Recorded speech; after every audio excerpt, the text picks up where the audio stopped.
પરમાત્માએ જો કંઈ આપ્યું હોય તો સમાજ માટે કંઈક કરી જવું.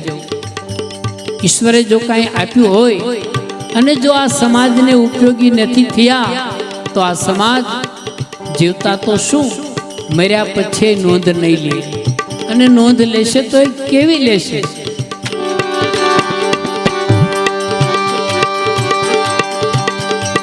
અરે થા થઈને થાકી રહેશો ત્યારે આ સમાજ કરશે થૂકું. માનવી નાના મૂકી જાય પછી હોટા ખૂખવા કબૂતરોનું કબૂતરોનું